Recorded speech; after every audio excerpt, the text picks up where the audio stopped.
Welcome to the deep dive. Today we are taking an unflinching look at power in New York City. We really are. Our sources pull us into this vortex that starts with just a terrible accident on a construction site. Yeah, a fatal one. And it just spirals from there. It spirals out to reveal a conspiracy of corporate fraud, political manipulation, and multiple murders. It's staggering, and you have to understand, this isn't just a story about, a few bad apples. It's a detailed anatomy of how institutional corruption can function. Right. At the highest levels, we're going to show you how it connects, say, Wall Street financing directly to the eviction of a teenager on the street. It's all one story. That's exactly right. And our material today is dense. I mean, we're talking about corporate legal documents. We've got forensic science reports, deposition transcripts from a huge libel case. And some incredible investigative journalism. Incredible. Yeah. And the central event, this collapse at the Aurora Tower, it really acted like a seismograph. It just registered all this corruption that was bubbling right beneath the surface that really very few people even suspected was there. So our mission today is to navigate this web for you. We're going to extract the crucial connections. All of them. How financial desperation led to safety fraud, how that fraud then led to blackmail. And then murder. Right. And how a real estate dynasty protected itself, and ultimately how an innocent teenager was framed to keep this entire secret buried. We're going to follow the journey of a young lawyer and a tenacious reporter who, well, they risked everything to get this truth out.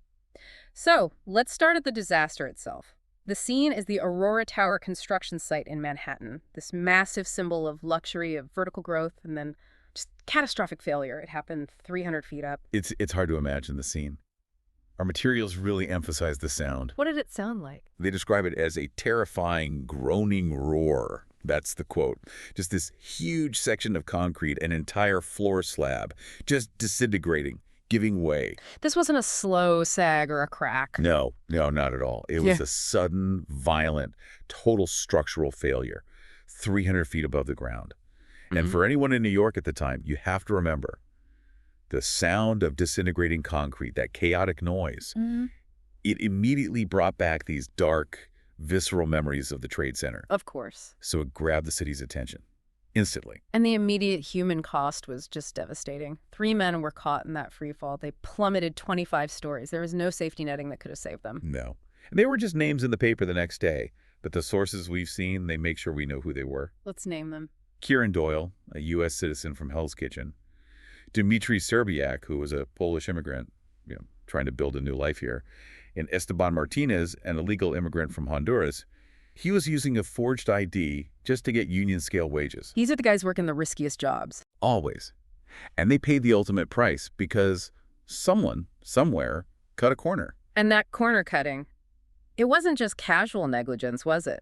Our sources show it was driven by this intense, almost existential financial pressure on the developer, Roth Properties. Yes, exactly. They weren't just building a skyscraper. They were, in a very real sense, trying to survive. This is the crucial context that I think most people would miss just reading the initial headlines. Roth Properties, they were in a really terrible position. Highly leveraged. And our sources specify this massive ticking time bomb on their books. $300 million in short-term mezzanine loans. And they were coming due fast. Okay, let's pause on mezzanine loans because that's jargon, but it sounds like it's the real engine of the corruption here. What makes this $300 million debt so terrifying for them? Right, it's crucial. So mezzanine loans, they're basically these super high-risk, high-interest debts. Higher than a normal bank loan. Oh, way higher. And they sit below the traditional bank loans in the capital stack. So think of it like high-stakes private equity money.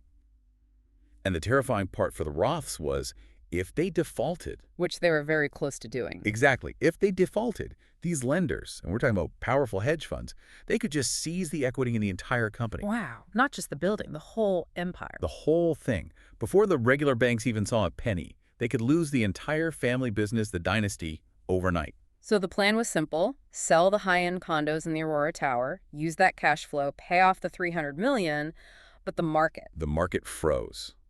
The sources describe it as skittish. Commercial real estate credit had just dried up fast. So sales were slow. Sluggish. And those powerful Greenwich hedge funds that provided the capital, they were actively looking for any excuse, any safety violation, any bad press, to call the loan, trigger a default, and seize the assets.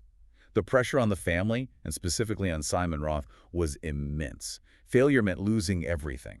And to manage the inevitable legal fallout from 3 deaths, they didn't mess around. They brought in the heavy artillery. They hired the best defense team money could possibly buy. Stephen Blake, this towering figure in trial law, billing close to $1,000 an hour. $1,000 an hour. And his young, sharp associate, Duncan Riley, a Harvard law grad, Michigan roots, a real up-and-comer. And their job was simple. Containment. Right. Contain the legal damage, protect the Roth brand at all costs, and make sure the collapse was seen as a tragic accident, not a criminal liability. And that's really the starting line for this whole deep dive. A collapsing building, driven by financial terror, and this one corporate lawyer who is about to get pulled into a world so much darker than he ever anticipated. Yeah. We need to understand how the internal cover-up of this collapse immediately connected to political favors and something even more sinister. The initial phase of the corruption was all about controlling the narrative, managing the story of why those men died. But Department of Buildings, the DOB, they were the first on the scene. Right. They moved in, they shut down the site, and they found a lot, over a dozen prior safety violations, even before the collapse. And then they issued more after. But here's where our sources highlight this massive discrepancy. The fines, the penalties levied against the general contractor, Omni Construction, and the subcontractor, Pelletieri Concrete. They were consistently described as relatively small. A slap on the wrist. I mean, for 3 dead men, it was nothing. So the city was going through the motions, but the punishment just did not fit the crime. No. And this failure to really prosecute the criminal behavior, that raised a lot of red flags at the district attorney's office, specifically in the Rackets Bureau. So they stepped in. They stepped in. They subpoenaed Roth's documents, and after digging into the finances, they found the real engine of the collapse. And that engine was a deliberate, ongoing fraud scheme. A very specific one. The DA investigators discovered that Pelletieri Concrete was systematically billing Roth Properties for over $3 million. $3 million. For what, exactly? For man-hours and materials for crucial load-bearing safety support. We're talking about the temporary secondary bracing that's absolutely necessary when concrete is curing. That money was paid by Roth. But the work? The work was never performed. So wait, Roth Properties thought they had paid for the safety work, but the subcontractor was just stimming $3 million by omitting the supports. That's the story. And that missing support is exactly what led the floor to give way. This wasn't just shoddy work. It was a massive, deliberate $3 million fraud that killed 3 men. And here's where the political element immediately surfaces. Right away. We know that William Stanton, he was the DOB's primary on-site investigator, and he was adamant about this. He recommended a referral for criminal investigation. He wanted a finding of willfulness. Meaning that the contractor deliberately ignored the safety laws. It wasn't an accident. It was intentional. But that recommendation was shot down by his superiors. Specifically by one man, right? By Ron Durant. Durant overruled Stanton. He prevented the criminal referral. And the implication became crystal clear very quickly, because Durant, shortly after making that decision, left the DOB. And where did he go? He joined the influential Arps Keener architecture firm. That's the firm working on the Aurora project. It is. So the suggestion, which the reporter Candace Snow was focusing on in her initial reporting for the New York Journal, was that political influence had been used to kill a criminal investigation and protect the Roth project. This is a classic example of the revolving door. A public official makes a decision that's very convenient for a powerful company, and then boom, they immediately land a high-paying job in that same industry. It creates a culture where aggressive enforcement is just. It's discouraged. Stanton was furious. He noted in his deposition that Durant's whole argument was that the focus should be on getting the site reopened, not tying it up in criminal court. So he was protecting commerce over enforcing the law. That's one way to put it. And this is why Roth Properties filed that libel suit against Candace Snow in the Journal. Of course. It was to control the political narrative, to bury these questions about Durant.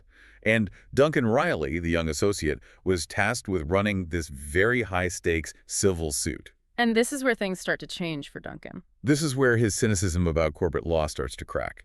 He had to depose Jack Pelletieri, the concrete contractor who was being set up as the fall guy. And Pelletieri's behavior, it was just erratic during the whole deposition. What did he say? What did Pelletieri say that raised Duncan's suspicion? He made this really strange, really loaded comment. He looked Duncan right in the eye and told him to inform his boss. And he clearly meant a Roth, maybe Jeremy, maybe Simon, that he had gave it up like I was supposed to. Gave it up like I was supposed to? What does that even mean? Our sources clarify. It meant Pelletieri had taken the rap for the accident. He was signaling that he was covering for someone higher up, someone who was ultimately responsible for either directing the fraud or, at the very least, being aware that the safety materials were missing. So Pelletieri wasn't just some crook skimming $3 million. He was a terrified, low-level guy being forced to accept culpability for manslaughter to protect the Roth's financial interests. It implies a coordinated, high-level conspiracy. Mm-hmm. I mean, you have to ask yourself, why would the Roth family, who were supposedly being defrauded of $3 million, protect the fraudster? Because the alternative was worse. Much worse. Admitting they ignored a $3 million fraud while under that intense pressure from their mezzanine lenders. It would look like desperate, willful negligence. It could invite a corporate manslaughter charge against the dynasty itself. They had to frame Pelletieri as a rogue element, even if it meant letting him keep the money he stole. This detail is so critical. Duncan Riley realizes he isn't just defending a client against a false accusation. He is actively managing a cover-up for a conspiracy that involves 3 deaths and some serious political maneuvering. And while all this is happening, while the Aurora collapse narrative is being controlled, the Roths were launching another parallel and highly corrupt enterprise just across town. This parallel project was the massive redevelopment of the Jacob Riis public housing project in Alphabet City. That's right. Riis was a post-WWII development. We're talking about 1,700 apartments, and Roth Properties had secured the contract to transform it. And on the surface, this was presented as a public good, right? A mixed-income conversion to fix poor living conditions and bring much-needed money into the housing authority. That was the political spin, absolutely. The city was hemorrhaging money. Federal funding had basically dried up, leaving the housing authority with this catastrophic budget shortfall. They needed private developers. But the developer's goal, which was specified by Simon Roth himself. Yes, it was crystal clear. Get as much market-rate housing into the new buildings as possible. And there's the ethical rub. To convert public housing into high-end luxury units, you first have to clear out the existing low-income tenants. And this is phase 2 of the corruption, the displacement mechanism. It had to be done legally, but it also had to be done quickly and systematically. So Simon Roth hires Daryl Loomis's security firm. And he gives them a very clear instruction. He tells them to be on the lookout for bad behavior in order to eliminate the dregs before bringing in market-rate tenants. Eliminating the dregs. That is just chilling corporate language for targeted evictions. How exactly did Loomis's security team pull this off? They leveraged a really powerful legal loophole. The security guards, including these key players, Sean Fowler and Chris Driscoll, they allegedly started planting drugs. What kind of drugs? Small amounts. Specifically small amounts of marijuana, maybe a few joints, on young residents, often teenagers, like Rafael Nazario or LaShonda Jennings. Recanting drugs. That's a huge accusation. And the legal consequence of finding this small amount of marijuana was disproportionate. Terrifyingly so. If a teenager was caught with marijuana, they were typically charged with disorderly conduct. That's just a violation, not a misdemeanor. A small fine, no jail time. Most tenants, wanting to avoid a public trial, they would just take a quick plea deal. It seems like the easy way out. It does. But here's the crucial legal weapon they were using. A recent Supreme Court ruling allowed the housing authority to evict the entire family if any household member was found to have engaged in drug possession, even if it was just a violation. So the teenagers, they have no idea about this devastating system-wide consequence. They take the plea deal to get the violation off their record, and boom. Boom. The housing authority has the legal right to displace their entire family, clearing another unit for market rate conversion. It was ruthless. Completely. Candace Snow's investigation found that Loomis's crew had racked up over a dozen of these evictions. The security firm was essentially being incentivized to clear units, and they found the perfect, low-risk way to do it by weaponizing these minor drug violations against the most vulnerable tenants. This is a perfect illustration of how a seemingly neutral law can be twisted for massive corporate gain. The law was probably intended to curb drug trafficking in public housing. Right. But it was used as a bulldozer for gentrification. And this is where Duncan Riley walks back into the picture, kind of accidentally, actually, through a firm initiative. His firm, Blake and Wolcott, they were trying to polish up their tarnished reputation. What was wrong with their reputation? They'd just been hit with a gender discrimination suit, and they had really poor associate satisfaction scores in a survey. So they launched a pro bono program to look good. And Duncan picked Rafael Nazario's eviction case. He did. And he wasn't trying to change the world, not at first. He was Okay. just fulfilling a firm mandate. His initial goal was simply to stall the eviction, buy the family some time. He knew winning on the legal merits was virtually impossible given the court precedent. But then he met the family. He met Rafael's grandmother, Dolores, and he realized the immense human cost. The Nazario family could be homeless if the city prevailed. And this exposure, it fundamentally shifts Duncan's perspective.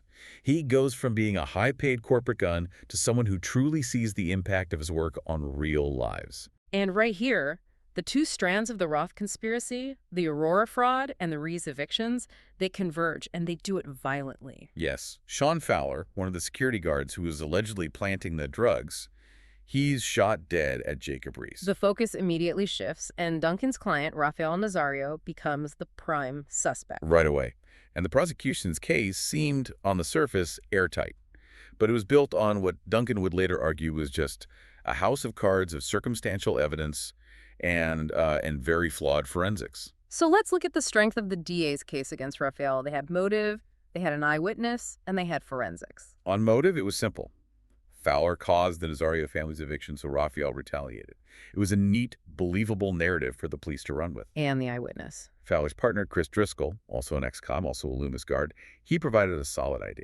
He picked Rafael's photo out of 40 others during a lineup procedure. And finally, the most damning piece of evidence. The forensics. Forensics. Rafael tested positive for gunshot residue, or GSR, and it was on his left hand but he was right-handed. Correct. Which seems strange, but the presence of GSR at all was considered the key. Given that pile of evidence, the DA immediately offered a plea deal. They did. 25 years for manslaughter in the first degree, or man 1. And we should clarify, man 1, that signifies an intentional killing or at least extreme recklessness resulting in death. It's a very severe sentence for a young man with no prior record. It was a scare tactic. It was designed to get Rafael to take the deal and close the case quickly. But Duncan Riley, he just refused to accept it. He felt the case was fundamentally wrong. So he starts his own counter-investigation. A highly focused one. He consults a forensic expert, Professor Cole, with the specific goal of tearing apart the GSR evidence. This forensic challenge is a core nugget of knowledge from this whole deep dive. So let's break down the science of GSR and how the prosecution's evidence was so fundamentally flawed. Okay, so Professor Cole explained that gunshot residue isn't just, dust from a gun. It's a very specific microscopic particle created by the explosive primer in a bullet casing. Okay. True, conclusive GSR is defined by the fusion of 3 specific elements: lead, barium, and antimony. That 3-element signature proves, without a doubt, that the particle came from a fired gun. Is what they call a unique marker. And how many of these unique particles did Rafael have on his hand? That's the key. Only 6 particles were found on his left hand. And Professor Cole immediately noted, this is a tiny amount. It's totally consistent with what they call incidental contact. Meaning he didn't necessarily fire the weapon himself. Exactly. He could have just touched something or someone who had. Yeah. And Duncan also pointed out that the GSR was on his non-dominant hand, which, while not conclusive proof of innocence, was definitely suspicious. But the real weakness here, the thing Duncan really pressed Professor Cole on, was the contamination risk. Absolutely. Cole emphasized that GSR particles are like dust. They're easily transferable, and they are everywhere in specific environments. Like a police station. Exactly. Rafael was arrested an hour after the shooting. So where was he processed? First, he sat in the back of a police car. Stray GSR is extremely common in police cars from previous arrests or just from officers transporting their weapons. Then he was taken to the precinct house. Which is a known contamination hot zone. It's one of the worst. Professor Cole testified that precinct houses where officers are constantly handling their weapons, firing ranges might be nearby. They often have very high background levels of GSR contamination. The handling of evidence, the arrest process itself, even just being patted down by an officer who recently fired a weapon at the range could transfer particles. So the 6 particles were basically meaningless given the potential sources of transfer after the shooting occurred? They were. But the ultimate forensic flaw, the nail in the coffin, was procedural. It was based on the lab tech's own methods. Okay, what did he do wrong? The lab tech, a guy named Kevin Logan, he admitted under questioning that he was counting 2-element fusion, that's just lead and barium, as definitive GSR evidence. Wait, not the 3-element fusion? No. And this practice is completely contrary to the established standards of the FBI and, really, most reputable forensic science bodies, which demand the three-element fusion. That is massive. Counting the two-element fusion means you are counting particles that could come from what, brake pads? Brake pads, fireworks, common industrial dust.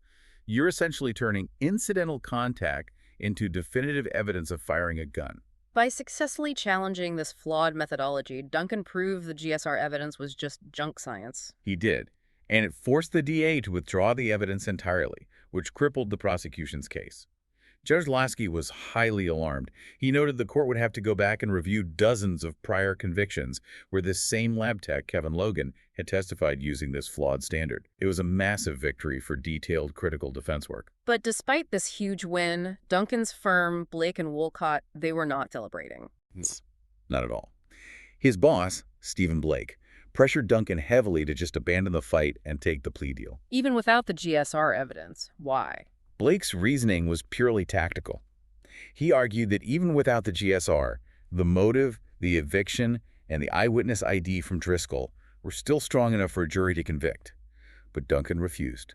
He believed Rafael was innocent. And this marked a real turning point for him. A huge one. He viewed his role as a lawyer as something more than just being a whore in a suit. That's a direct quote from the source material. It's this powerful internal declaration that he was going to prioritize justice over the firm's bottom line. Duncan's refusal to drop the case, it forces the real motive for Fowler's death to the surface, and it reveals that the frame-up of Rafael was actually a strategic necessity for the Roth family. Right. Fowler was not killed for evicting a teenager. No. So why was he killed? He was killed because he was successfully blackmailing Jeremy Roth over the Pelletieri skimming scheme at the Aurora Tower. Fowler knew. He knew. As the Loomis security guard on site, he was privy to the fact that the $3 million in safety materials was never actually installed. He knew that the deadly structural collapse wasn't an accident, but a direct result of fraud, and he used that knowledge against one of the city's most powerful real estate heirs. And Jeremy Roth paid him. He paid him off once. But Fowler, probably emboldened by how desperate the Roths were with their $300 million loan, came back for more. And we have proof of this blackmail. We do. Our sources note that Fowler had amassed $250,000 in his bank account shortly before his death, proof that the blackmail was highly effective and ongoing. This spiraling problem was too dangerous for Jeremy to handle on his own, so he confessed to his sister, Leah Roth. Yes, and Leah Roth, Simon's daughter, the designated heir apparent. She viewed this as an existential threat to the dynasty. She told Jeremy, "I'll take care of it." And what did take care of it mean? It meant she arranged for Fowler's murder, and she did it through the only person she trusted to be ruthless and discreet, Daryl Loomis, the head of their security firm, the same man who was running the displacement scheme at Jacob Riis. So we have a clear chain of command. Leah Roth ordered the corporate elimination of a blackmailer. And the frame-up of Rafael Nazario was integral to that cover-up. The frame-up was, brilliant in its cruelty. It was.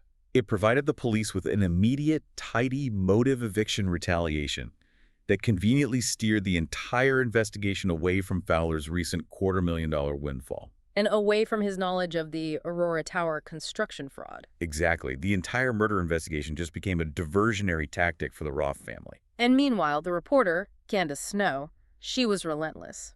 While she was pursuing the story of the Aurora cover-up, she broadened her scope into the political finance behind the Riis redevelopment. And she found the ties, specifically the ties between Roth Properties and the city council speaker, David Markovitz. What did she find? Candace uncovered that Roth Properties was using numerous limited liability companies, LLCs, to funnel substantial campaign contributions to Markovitz. Now, using LLCs to contribute money, that's technically legal in this context, but it still looks like an end run around campaign finance limits. Precisely. Contribution limits apply per person or business entity.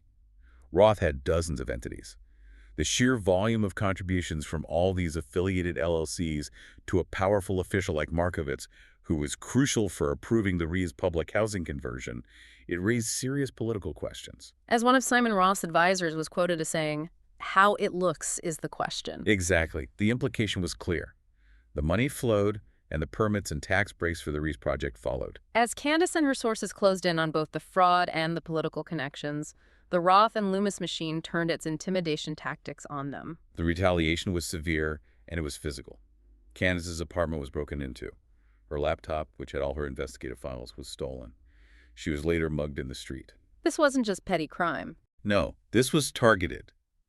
It was intelligence gathering and intimidation orchestrated by Loomis's crew to silence the press. But the violence escalated dramatically beyond just the reporter. Yes. Tommy Nelson, who was the Omni-Site superintendent and one of Candace's key sources about what was happening at Aurora, he was beaten severely. By whom? By Daryl Loomis and Chris Driscoll. The purpose was to silence him about the corruption and the blackmail. And Nelson suffered devastating injuries. A broken left ankle, a broken right knee. They made sure he was permanently incapacitated and unable to talk. That detail, it just underscores the vicious, absolute ruthlessness of this machine when they were faced with exposure. Loomis's operation wasn't security. It was a private, violent intelligence service dedicated to witness elimination and corporate protection. And the pressure on Duncan Riley from his own firm, it reached a breaking point right after he dismantled the GSR evidence and refused that plea deal. It did. Stephen Blake, clearly acting on orders from Leah or maybe Simon Roth himself, he pulled Duncan off the Nazario case. And the reason he gave was a positional conflict. Can you unpack what that strategically means? The firm claimed that by aggressively investigating the drug planting scheme at Jacob Riis to defend Rafael, Duncan was exposing Roth Properties, their main client, to massive civil liability. If Duncan proved that Loomis's security guards were planting drugs to facilitate fraudulent evictions, Roth Properties would be open to this tidal wave of lawsuits from all the displaced families. So the firm was prioritizing protecting the Roth brand from multi-million-dollar civil exposure over the criminal conviction of an innocent man. That's it. This is the moment the moral lines completely blurred for Duncan. And Blake didn't hold back on the personal front either, did he? Not at all. Blake just demonstrating this incredible class snobbery that really underpinned the entire Roth world. He interrogated Duncan about his nascent personal relationship with Leah Roth. And what did he say? Blake's words were just sharp and classist. He said, "I certainly didn't raise Leah to fraternize with the help." Wow, the hell. It's so revealing. It confirms that the professional relationship was always secondary to the Roth family's control over everything, including the personal lives of their employees. Faced with this ethical and personal betrayal, Duncan made this massive, life-altering sacrifice. He resigned immediately. He walked away from his entire future. His high-paying career, the fast-track partnership he was on, even the six-figure down payment he'd invested in his condo. He essentially bankrupted himself, professionally and financially. And this decision was deeply personal for him. He was the working-class kid from the provinces, as the source calls him, from Detroit. His mother, Sylvia Connell, a social worker, had recently passed away. He identified profoundly with Rafael. He saw his client as a reflection of the systemic limitations that are placed on people without power or wealth. He couldn't go back to Detroit. He couldn't reconcile the life he'd built with the moral compromises he was being asked to make. So his choice to fight for Rafael was about more than just the law. It was about honoring his own deep professional convictions. It was about demanding a system of justice that wasn't for sale. Meanwhile, the systemic elimination of witnesses, it continued outside of Duncan's immediate world. Yeah. ADA Sullivan, from the Rackets Bureau, he informed Candace Snow of a grim discovery. A body, badly decomposed, had washed up on the coast of New Jersey. And it was Jack Pelletieri. Preliminary identification strongly suggested it was him, the concrete contractor who had taken the rap for the Aurora collapse. So Pelletieri didn't just run, as Loomis and the Roths had suggested he did. No. He was eliminated. He was silenced to ensure he could never flip when he was faced with the indictment for the Aurora manslaughter charges. His death coming after Fowler's, it just confirms that the Roth and Loomis machine was systematically eliminating anyone who knew about that $3 million fraud. It shows how deeply interconnected the two different murder investigations really were. Absolutely. But despite this mounting evidence and despite Duncan's resignation, Rafael was still facing decades in prison. The eyewitness testimony from Driscoll, that was still in play. And Rafael, he was exhausted. He was afraid. He was preparing to take a plea deal of 15 years. This was Duncan's absolute last chance. It was. Now, acting pro, representing himself and his client without the firm behind him, he filed this crucial motion.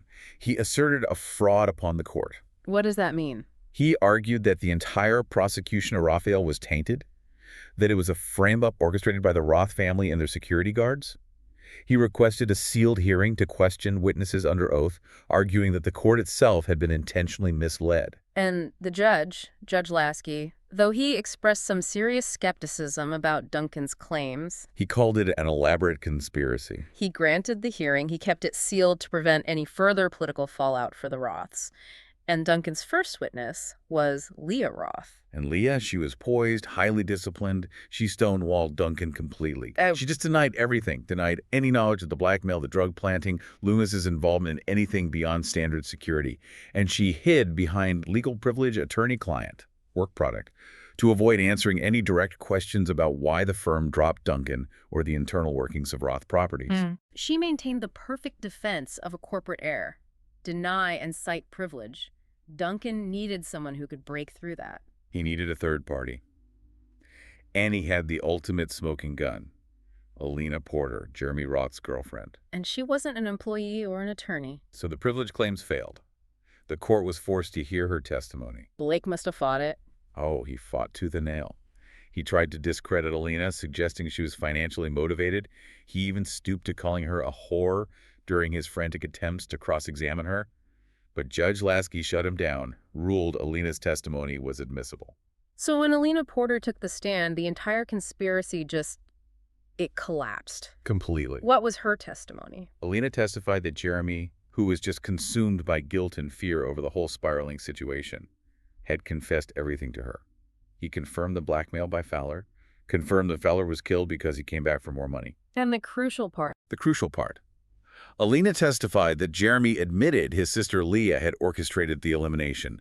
She said Jeremy told her that Leah had made the arrangements for Fowler's death through Loomis's security guards. That testimony provided the direct, non-privileged link between Leah, Loomis, and the murder of the blackmailer.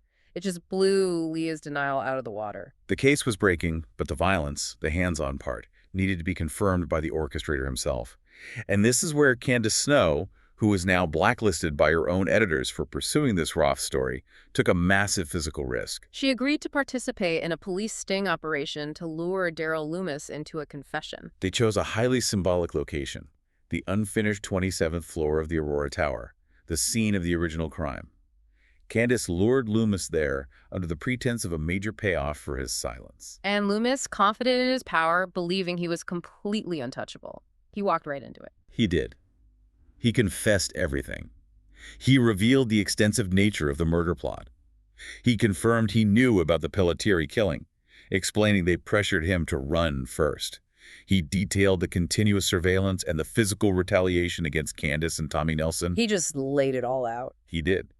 Loomis, believing he was finally securing his big score, he boasted about how thoroughly he had handled the Roth family's dirty work. And then the waiting police moved in and arrested him. The combination of Alina Porter's testimony about Leah's involvement and Loomis's full confession at the scene of the initial crime, it just shattered the prosecution's case against Rafael Nazario. The charges against Rafael were immediately dropped. The evidence now confirmed he was not only innocent, but he had been the victim of this sophisticated frame-up by the same powerful people who were responsible for the deaths at the construction site. The final image is one of, profound, hard-won justice. It is. Rafael, finally free after narrowly escaping a life sentence, he walks from the courthouse towards Jacob Riis with Duncan Riley. And Duncan, he had risked his entire career, his financial stability, his reputation, but he succeeded. He secured the freedom of an innocent client, and he fulfilled his deepest professional conviction against these overwhelming corporate and political odds. What stands out when you review this entire structure is just the breathtaking scope of the Roth operation. We saw high-stakes construction fraud leading to deaths. We saw political influence peddling through legally dubious LLC contributions to Markovitz. The targeted displacement of 1,700 poor families via planted drugs. And the systematic murder of key witnesses. Fowler and Pelletieri, it's just staggering. This entire scheme was orchestrated by a single powerful family, and it was driven by this desperation to avoid financial ruin and protect their image. But what's so fascinating here, and I think what we really have to take away, is how corruption exploits the weakest and most technical parts of our legal and administrative systems. You're talking about the weaponization of these low-profile legal areas that really no one pays attention to. Exactly, like the disorderly conduct plea deals. Right. Those seemingly minor pleas, which tenants took just to avoid a hassle, They were the legal leverage for mass forced evictions under the Housing Authority rules. And the junk science of the flawed GSR testing. It was ready-made to secure a murder conviction against an easy target like Rafael Nazario. And the political appointment system that allowed Ron Durant to override a criminal referral for manslaughter, protecting the Roth interests right after the collapse. So the system's weaknesses, the reliance on volume plea deals, contamination issues in police procedures, the revolving door of political appointments, they weren't bugs in the system. They were leverage points for institutional corruption. And this complex, multi-layered conspiracy, a conspiracy that encompassed 2 murders and vast fraud, it was only fully exposed because of 2 individuals. A corporate civil lawyer, Duncan Riley, who just happened to take a pro bono case. And a persistent reporter, Candace Snow, who refused to be intimidated, even after suffering physical violence. They refused to look away. They sacrificed their careers and their safety to follow the truth. Yeah. Which leaves us with a final provocative thought for you to consider. Rafael Nazario was freed, and the Roth conspiracy was exposed. But how many other innocent victims are currently locked away or have been displaced from their homes and communities because the truth about their case was tied up in a web of corporate finance, bad forensic science, and political influence that no one fought hard enough to uncover? The pursuit of justice, it seems, sometimes demands that you risk everything to fight for someone who has nothing left to lose.